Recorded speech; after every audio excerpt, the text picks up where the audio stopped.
directivo. Bueno, bien, yo no voy a comentar prácticamente nada. Vamos a dar paso a los ponentes, que son los que realmente tienen algo que decir. Yo lo único que voy a procurar es controlar un poquito los tiempos, para que estemos del orden de un cuarto de hora como máximo. Luego, por supuesto, cada uno puede, dentro de ese periodo, utilizar el tiempo que considere oportuno, y la orientación es absolutamente libre. Entonces, eso nos dará tiempo para que luego haya un debate, porque evidentemente este tema tiene tantas caras, tiene tantas posibilidades, que es posible que las personas que nos van a hablar de ello toquen muchos de estos palos, pero seguro que habrá algún tema que quede pendiente y que tengamos interés nosotros para hablarlo. Lo podemos hacer mediante una pregunta o incluso pues exponiendo la opinión de la persona que lo considere oportuno. Como sabéis, aparte de, bueno, gracias a todos por haber venido. Realmente la idea que tenemos esto es siempre lanzarlo a la red, como estamos diciendo que es el impacto que tiene este tipo de tecnología de la información y las comunicaciones. Procuramos que luego a través de la Universidad Politécnica le damos las gracias a los compañeros del Gabinete de Teleeducación, que tienen la gentileza de grabarnos y luego de poner todo lo que aquí se habla al alcance de miles y miles de personas que realmente no pueden estar aquí con nosotros, pero que de alguna manera pueden vernos. No voy a decir nada más, sino que voy a dar la palabra directamente a Ignacio Escolar. Como realmente es más conocido que yo, pues no voy a presentarlo. Si acaso tú me presentas a mí, te paso una chuleta. ¿De acuerdo? Pues venga, tienes la palabra. Muchísimas gracias, Justo. Contrólame el cuarto de hora porque tendré propensión a pasarme y aquí el micro no baja. Venga. O sea que... Bueno, muchas gracias por la invitación, lo primero, y gracias a vosotros por estar aquí. Wikileaks y la verdad es un poco lo que os quiero contar hoy. Hay una cita sobre la verdad y la guerra bastante interesante del primer ministro del Reino Unido durante la Primera Guerra Mundial, David Lloyd George. Os leo la cita. Anoche escuché en una cena que organizaba Philip Gibbs a su vuelta del frente la más increíble y emocionante descripción que he oído jamás de lo que significa la guerra.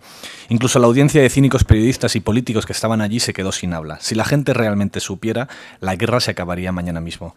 Pero la gente no saben y no lo pueden saber. Los corresponsales no escriben y la censura no deja transpirar la verdad.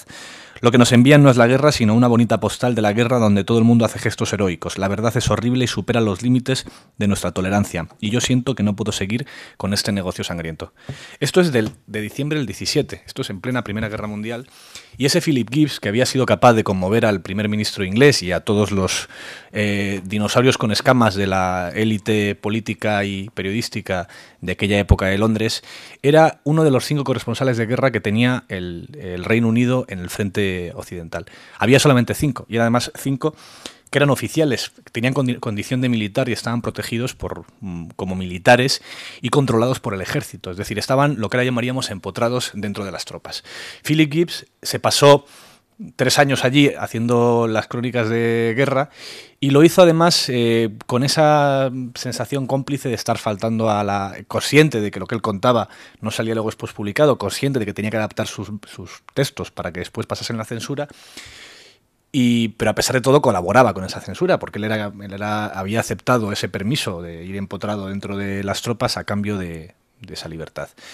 Cuando terminó la guerra publicó un libro con un título bastante significativo que es Ahora se puede contar, el que contaba la verdad. Tampoco fue una verdad muy molesta porque le hicieron ser, le nombraron caballero real, le hicieron ser Philip Gibbs. Pero la cita de David Lloyd George no la conocemos por Philip Gibbs. El que la contó fue el gran director, no el primer director, el gran director de lo que hoy llamamos el Guardian, el director del Manchester Guardian, que era C.P. Scott, él fue, aparte de director del Guardian, fue político, participó durante una temporada, unos años, en el Partido Liberal, al cual pertenecía el mismo primer ministro que le había confesado esa tremenda frase, pero él no publicó en el Guardian en ningún momento en vida aquella confesión. C.P. Scott, que fue director del Guardian durante 57 años, que acabó siendo propietario del Guardian y que después sus hijos crearon la Fundación Scott, que hoy es propietaria del periódico y garantiza la independencia para el Guardian, solo publicó esa confesión del primer ministro británico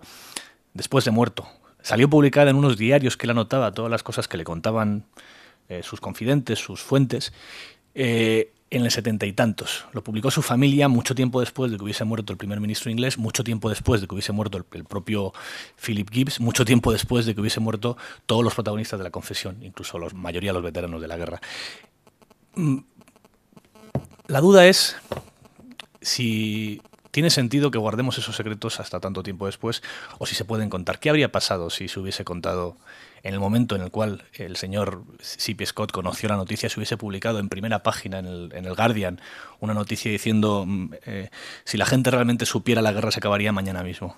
El primer ministro siente, subtítulo, el primer ministro siente que no puede seguir más con este negocio sangriento. ¿Os lo imagináis? En plena guerra, en plena Primera Guerra Mundial. Pues algo parecido es Wikileaks. Es algo que se mete dentro de la información entre las fuentes y algunos periodistas, o las fuentes entre ellas, para contar lo que pasa. Otra fase de otro presidente. Detrás del gobierno aparente se sienta en el trono un gobierno invisible que no debe lealtad ni reconoce responsabilidad alguna con la gente. Destruir ese gobierno invisible, romper esta alianza terrible entre los negocios corruptos y los políticos corruptos, es la primera tarea de los estadistas. Es una frase de Roosevelt, de Theodore Roosevelt, de 1912. Esta frase la usó Julian Assange en un ensayo que todavía se puede encontrar en Internet, que se llama Terrorismo, Estado y Conspiraciones, que lo publicó en el año 2006, el mismo año que fundó Wikileaks, y que es una especie de manual de instrucciones sobre cómo tumbar una conspiración. ¿A qué se refiere con la conspiración? Bueno, no pensemos ni que Elvis sigue vivo ni en el 11M. A lo que llama conspiración Assange, a lo que habla de conspiración es a una organización en la cual la información circula de forma secreta entre varias de sus fuentes para un interés el que sea, ¿no? Él dice que él, en ese artículo, en ese ensayo, representa gráficamente, de forma muy simbólica, la conspiración como una serie de nodos, como una serie de chinchetas, unidos por hilos, y esos hilos, dependiendo de su grosor, muestran el nivel de información que existe en esa conspiración. Esa conspiración al final acaba trabajando como un cerebro colectivo, como una especie de red neuronal, y tiene tanto valor como lo tengan sus nodos, como lo tengan esos puntos conectados por hilos de comunicación. Él dice que las filtraciones, ya en el año 2006, es la manera de acabar con la conspiración, porque provoca que ese cerebro colectivo se vuelva más torpe. Cuando hay una filtración, cada nodo desconfía del siguiente porque existe el miedo a que la información que se transmite por esos hilos se intercepte, se cuente, se publique, y eso provoca que la conspiración se haga más torpe, se haga más estúpida y cometa errores. Algo de eso ha pasado ya con la publicación del Cablegate, porque hasta la publicación del Cablegate el número de analistas que tenía acceso a las bases de datos que más tarde supuestamente filtró el soldado Menin a Wikileaks era muchísimo mayor de la que es ahora. Estados Unidos ha cortado hilos, ha restringido información, y eso hace que, bajo la estrategia de Assange, el gobierno de Estados Unidos sea hoy más torpe que ayer, porque ha restringido información. Según Assange, en el mismo texto, en el mismo ensayo del que hablaba, directamente dice: para cambiar radicalmente la dinámica de un régimen debemos pensar de manera clara y directa, porque si algo hemos aprendido es que los regímenes no quieren cambiar. Debemos pensar más allá de aquellos que nos precedieron y descubrir los avances tecnológicos que nos alientan a tomar la clase de acción que nuestros antepasados nunca pudieron. Primero debemos entender qué clase de comportamiento gubernamental o neocorporativo queremos cambiar o eliminar. En segundo lugar, debemos desarrollar un modelo de pensamiento en torno a estos comportamientos que sea lo suficientemente sólido como para llevarnos a través del distorsionado lenguaje político a una posición de claridad. Finalmente, debemos usar estos conocimientos para inspirar en nosotros mismos y en los demás un proceso de acción efectiva y dignificante. Cuando Assange quiere llevar esto a la práctica y funda Wikileaks, ¿qué avances tecnológicos utiliza? Es evidente, Internet. ¿En qué consiste Wikileaks? Muy en reducido, muy en pequeña escala. Es un buzón anónimo, protegido por criptografía, en el cual cualquier fuente puede llegar y mandar una información de forma anónima para que esa a su vez llegue a Wikileaks, Wikileaks la compruebe y la transmita. En el origen de Wikileaks todo esto funcionaba sin necesidad de medios. Era una forma abstracta en la cual Assange confiaba en que la propia comunidad se ocupase de filtrar esa información, de ponerla en contexto, de ponerla en valor y de después transmitirla. Luego se ha encontrado con una serie de cambios, pero hablaremos más tarde. Y perdón, me he perdido. Ah, sí.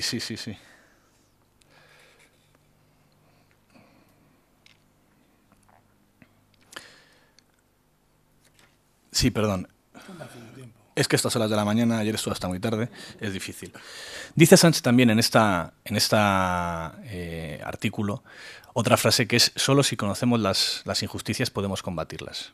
Solo si existen, si entra en conocimiento, si la gente conoce lo injusto de la guerra, por ejemplo, se puede combatir la guerra. Lo que pasa es que en las guerras, precisamente en las guerras, es uno de los sitios donde tradicionalmente la prensa falla más, donde más fácil es que los periodistas nos cuelen propaganda como guerra. No solamente por el caso de Philip Gies. En la última gran guerra, y me refiero a la de Irak, sobre todo en la previa, no tanto después en la guerra, hubo muchísimos errores de información por parte de la prensa que se tragó. La prensa estadounidense ha hecho mucha autocrítica al respecto, ya se ha preguntado qué hizo mal, pero se tragó muchísima propaganda alrededor de las supuestas armas de destrucción masiva que tenía o dejaba de tener, que evidentemente no tenía, que al final no tenía el régimen iraquí. De hecho, las últimas dos grandes exclusivas de la guerra de Irak, las grandes noticias de la guerra de Irak, han tenido un origen que no ha sido estrictamente periodístico. El primero de ellos es las fotos de Abu Ghraib. ¿Os acordáis de las fotos de Abu Ghraib? Las fotos de Abu Ghraib salen porque hay un periodista, un veterano periodista, que ya sacó muchas exclusivas en la época de Vietnam, que consigue acceder a unas fotos, a un archivo de fotos que los propios torturadores de Abu Ghraib se hacían a sí mismo como recuerdo. Hay una parte de la difusión que es periodística, pero el origen de esa información, las fotos que probablemente mejor definen la tortura, que es esas fotos de aquella pareja de torturadores, Charles Graner y Lynn Eaglan, se hacían a sí mismos mientras estaban abusando de los presos de Abu Ghraib, no salen de ningún fotoperiodista, sino que las difunde directamente, la graban, las sacan ellos mismos para pasárselas a sus amigos, para tenerlas de recuerdo. Es decir, es el propio torturador el que se retrata a sí mismo, el que se autorretrata a sí mismo y difunde esas fotos, y no un periodista quien la hace. Y la segunda gran exclusiva de la guerra de Irak, o una de las grandes exclusivas de la guerra de Irak, salen de un CD regrabable en la cual supuestamente el soldado Manning me llevaba grabado Lady Gaga, llega a un ordenador del Pentágono, borra a Lady Gaga y se graba encima todos los archivos secretos que después filtra Wikileaks. Se graba las siguientes piezas. Se graba un vídeo tremendo de 2 helicópteros Apache tiroteando en una barriada de Irak a unos supuestos terroristas y asesinando a un periodista porque confunde con una ametralladora o un lanzacohetes con una cámara de fotos, que son los fotógrafos de Reuters del vídeo que os recomiendo que busquéis, Collateral Murder, que está en YouTube. Saca también de allí todos los archivos de la guerra los diarios de la guerra de Afganistán y de Irak. Saca todas las anotaciones que hacían todas las tropas de cada incidente que sufrían en las dos guerras, y sale también de ahí los archivos del Cablegate. Algunos de estos documentos después Assange los ha difundido por internet dentro de una cripta codificada con un número secreto, con una clave que supuestamente se conocerá si a Assange le pasa algo. Podéis descargaros el archivo de internet, se llama Insurance AES 256, que es el código criptográfico que utiliza para guardarlo a Assange, y es un poco el seguro de vida de Assange. Según el criptógrafo Bruce Snyder, en realidad Assange está demostrando al gobierno de Estados Unidos algo que ya conocen muy bien otras industrias. Industria, evidentemente el gobierno de Estados Unidos no lo es, como la discográfica o como la cinematográfica, que es la capacidad que existe en el mundo digital para transmitir, copiar, multiplicar a supervelocidad archivos informáticos. Es decir, no hay tanta distancia entre lo que le pasa al cine con sus películas, que a la media hora de estar el DVD ya está el DVD ripeado, o que a los 10 minutos de estar la serie emitida ya está disponible en internet, y lo que le ha pasado a Estados Unidos cuando ha permitido pues eso, que muchísima gente tenga acceso a esos archivos y ahora los pueda multiplicar, y que sea imposible, por mucho que se busque, intentar volver atrás. Es al final una cuestión de tecnología. Según Assange, la tecnología acaba siendo un medio que equilibra la relación entre el Estado y los individuos. Se ha cumplido en parte la distopía de Orwell del Gran Hermano, se ha cumplido la capacidad del Estado para controlar al individuo que pronosticaba Orwell en 1984, pero al mismo tiempo cada uno de nosotros somos pequeños hermanos que podemos controlar al gobierno. De hecho, el hecho de que se haya conocido a Abu Ghraib, por ejemplo, es porque existían cámaras de fotos también en disposición de los propios torturadores, y fueron ellos los que acabaron poniéndose en evidencia por medio de la tecnología. Y la idea de Assange, de ese buzón anónimo que os contaba antes, en realidad lo que hace es deconstruir el formato periodístico clásico. Es decir, hasta ahora los periodistas, o tradicionalmente los periodistas, lo que hacíamos era, por un lado, ponernos en contacto con la fuente, muchas veces garantizar el anonimato a la fuente, y después transmitir esa información a nuestros lectores después de comprobarla y verificarla. En esos procesos, Wikileaks se coloca en la primera parte, se coloca en la parte de garantizar el anonimato a la fuente y recibir el documento, y acaba dándosela a él al periodista o al público. De forma tecnológica, porque hasta ahora el anonimato de las fuentes la garantizábamos los periodistas normalmente, en la mayoría de los casos cuando conocíamos la fuente, que algunas veces no era así, por medio de nuestra palabra y por medio de la ley que también nos permite proteger a las fuentes y guardar el anonimato de las fuentes. Pero Assange le da un salto siguiente porque de alguna manera se convierte en el pararrayos más alto del mercado de la información, capaz de recoger los rayos de la información de esas fuentes que están deseando llegar a tierra. El mercado de las fuentes, si nos preguntamos, por ejemplo, si al día de hoy la famosa garganta profunda que le contó esa fuente, que le contó a los periodistas del Washington Post la información del Watergate, si hubiese sucedido hoy, ¿cómo hubiese llegado esa información a tierra? ¿Hubiese llegado a través de un periodista o hubiese llegado a través de Wikileaks? Porque Wikileaks, con esa presencia mundial que ha conseguido a través de estas informaciones que ha difundido, se ha colocado como el pararrayos más alto de la información, como el punto más alto para cualquier fuente que tenga una información muy comprometida y quiera llevarla hasta tierra, ¿no? Pero en cierto sentido ha fracasado en su proceso, por una razón. Wikileaks, en su origen, como os contaba antes, pretendía que en todo este proceso de información, de filtración, que ayudase a mejorar por medio de la transparencia o a cambiar el mundo a través de la transparencia para llevar un mundo más justo, sin conspiración, sin secreto, iba a hacerlo todo ellos solitos. Y de hecho al principio lo intentan. La primera filtración que hacen, la del Collateral Murder, se lo cuenta a todo el mundo por igual. No hay ningún medio que trabaje con Wikileaks en este proceso. Directamente acceden a la información, la consiguen a través supuestamente de Manning, la transmiten y todos los medios después, o algunos de los medios, muchos de los medios se hacen eco de ellas. Pero Assange acaba muy frustrado porque considera que una pieza tan fundamental sobre el horror de la guerra acaba siendo un debate después sobre si se ve o no se ve el Kalashnikov, si se puede confundir o no se puede confundir el Kalashnikov con una cámara de fotos. Acaba siendo un debate que muy poco tiempo, que muy rápidamente sale del debate político y se cambia. En la segunda vuelta que hace, cuando transmite los archivos de Afganistán y de Irak, ya llega a acuerdos con periódicos, con The Guardian y con el New York Times para, digamos, que ellos tengan, aunque se cuente todo a la vez en Internet, que ellos puedan tener acceso un poquito antes a la información para que puedan filtrar a sus periodistas y que de esa manera, cuando lo cuente, cuando todo el mundo lo sepa, ellos sepan a dónde pueden, ellos vayan ya con el tiro más claro ante un archivo tan grande. Pero tampoco les sale bien, es tan fuerte, son tan grandes los documentos, es tan grande el atracón de documentos que aparece en los archivos de Irak y de Afganistán, de la guerra de Irak y Afganistán, que acaba siendo de nuevo un debate que muy rápidamente desaparece de la opinión pública. Todavía hoy siguen apareciendo dentro de esos documentos episodios tremendos de esas guerras, terribles de esas guerras, pero como es como un atracón, acaba siendo tantísimos los platos que el lector acaba aburrido y se cansa. La última experiencia acaba siendo, la última prueba de Assange es el Cablegate. ¿Qué hace? Directamente pacta con una serie de medios, entre ellos con El País, que ahora hablará mi compañero del tema, imagino, y negocia con ellos darles el archivo para que entre ellos dosifiquen la información y la vayan publicando de manera más estable en el tiempo, ¿no? Consigue parte de su objetivo, que es durante 2 meses, tal vez 3, 2 meses sobre todo, Wikileaks y el Cablegate se convierten en el eje informativo del mundo. Todo pasa por ahí. Pero de la misma manera acaba siendo una información que al tercer o cuarto mes desaparece.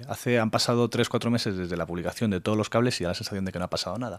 Sin embargo, hoy es imposible explicarse ninguna información internacional, nada de información internacional, sin entender el contexto y sin recurrir a la información de los cables, aunque ya no den titulares de portada a diario. Con esto creo que me he pasado los 15 minutos. Termino ya.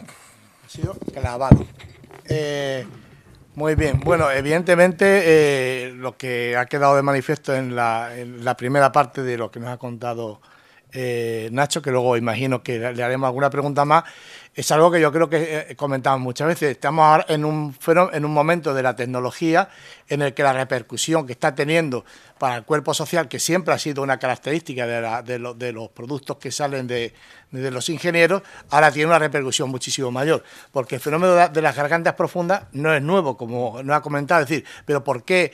Tenemos la obligación, a mi juicio, de reflexionar qué ha cambiado en el contexto tecnológico para que esto que ha ocurrido ahora haya sido tan notablemente diferente.